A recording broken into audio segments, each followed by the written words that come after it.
obviously, nanatili ang inyong pagkakaibigan. Pero ngayon, ang pinag-uusapan nyo na daw ay tungkol na sa negosyo. At totoo bang si Ma'am si Jols ang taga-tikim ng iyong mga, kunyari sa food business mo, Marvs? Yes, yung unang-unang ko pinadala yung sa'yo? carrot. Carrot at saka yung tas banana. Na syempre ako naman, di naman ako talaga nagbe-bake. Nag-aral lang ako dahil na-lockdown tayo. So kung ano yung mga pinaggagawa ko sa bahay. Pero ang sarap kasi nakarating na sa amin, Talaga? Marvs. Yes. Oo, tuloy mo lang. Tapos, si Love Team nag-message. Ba, nagulat ako, type niya. So, pinadalan ko. Siyempre, yung confidence ko bilang baker, wala pa doon. Kasi hindi ko naman... Tapos, sabi niya, ang sarap. Ang sarap Tas, talaga. Better than... Ganun daw. Kasi Yes. meron kaming gustong banana bread. At mas masarap pa daw yung sa akin. Promise. Hindi, totoo naman yun. Masarap. Ito ba yung pinamigay mo din sa amin? Yes. Masarap, Marvs. Masarap talaga Pinadala ko sa'yo, pinamigay mo Uy, lang. hindi, binili ko yun sa'yo.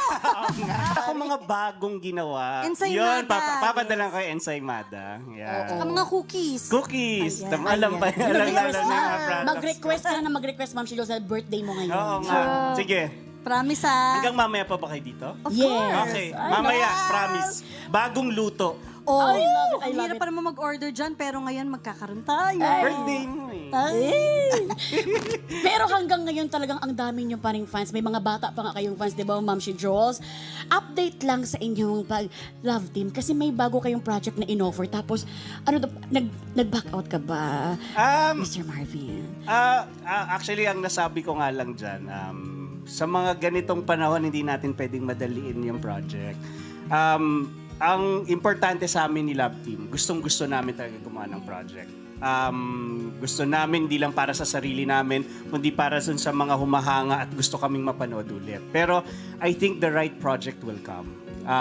Yung storya, yung timing, ang hirap madaliin dahil gustong-gusto mong gawin eh. Gusto mong maging maganda, ayaw mong ma-disappoint yung mga tao. Yes, kasi comeback so, eh. hindi lang para sa amin, kundi para sa taong manonood. So, wag silang mag-alala, ang dahilan ng hindi pagkakatuloy ay hindi dahil hindi namin gusto.